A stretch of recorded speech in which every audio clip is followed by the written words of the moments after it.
welcome to Onyie Sings Voice Detective. Welcome back, Gumshoes. So today's case, does the straw exercise actually work, and what is it? Many of you who are singers have probably heard about or read about or been spoken to about the straw exercise, but I do know quite a few people who don't actually understand what it is and why it's helpful to the voice. And so I wanted to talk about that for a bit. Before we begin though, don't forget to like and subscribe.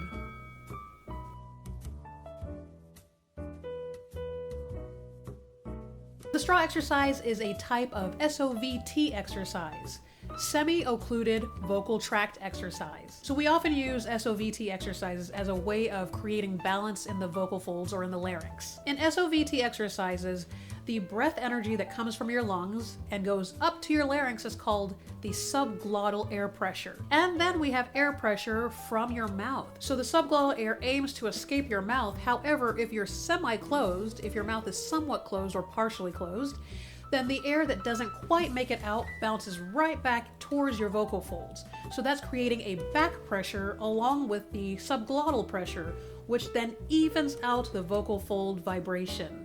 SOVT exercises can also elongate the vocal tract, which can allow for even more resonance, even more acoustic space. That way you can get even more vocal presence with less effort, which is always what we're aiming for. SOVT exercises lead to overall vocal efficiency. So how is the straw exercise an effective SOVT exercise?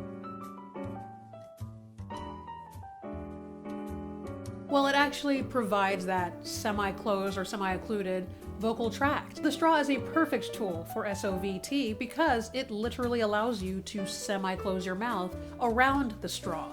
So that semi-occluded, that semi-closed mouth will allow for back pressure of air. It's also super easy to use. You can find a straw anywhere. And also, this can strengthen your vocal tract over time. And many of you have probably seen the straw exercise where you blow bubbles into a cup of water with a straw. You might wonder, what does that have to do with vocalizing? And does the cup of water affect anything? Well, technically it doesn't, but it does.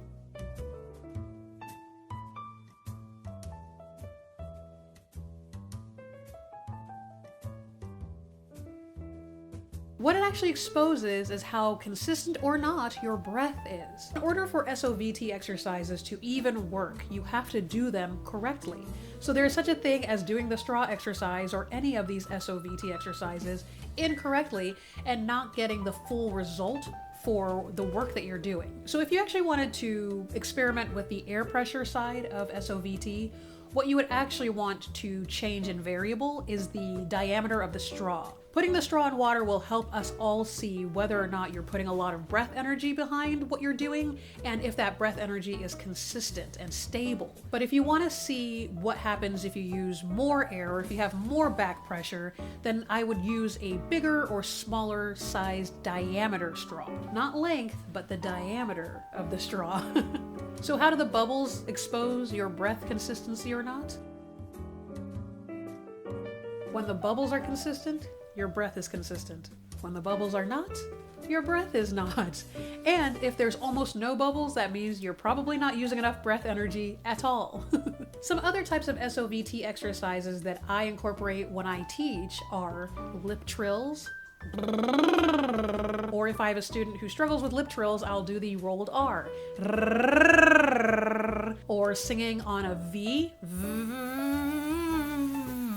or Z. There are a myriad of SOVT exercises that you can try. And when is the best time to use SOVT exercises, or the straw exercise in particular? The straw exercise is a great addition to your warm-up. It shouldn't replace a warm-up, but it would be a great addition to your warm-up. Also, the straw exercise helps with working through registration shifts. So if you have an especially troublesome Passagio, like so many of us have, this will help you in learning how to crest the transition from one registration to the next.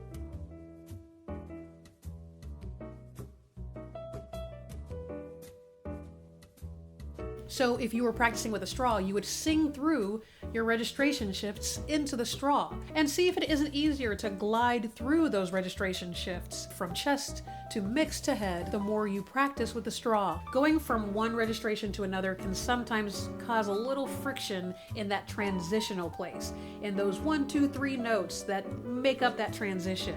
And so if you're practicing with the straw, you will find that it gets easier to glide through those transitions. Again, because the exercise gives you the balanced air pressure around your larynx. And lastly, the straw exercise is great for just overall vocal fatigue. If you're struggling, if you have a tired voice, and you feel like you're not connecting to your voice, oftentimes when we're tired, it's hard to get that breath energy in it, and then it's hard to place the sound, so then you don't feel connected.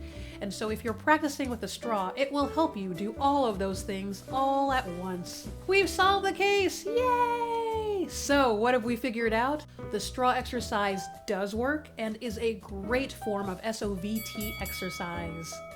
Thank you all for joining me again for another case, and I'll see you all in the next investigation. Bye! How do the bubbles expose your breath? When the bubbles are consistent, then your breath is consistent. When the bubbles are inconsistent and like a bad boil, I had bad boil.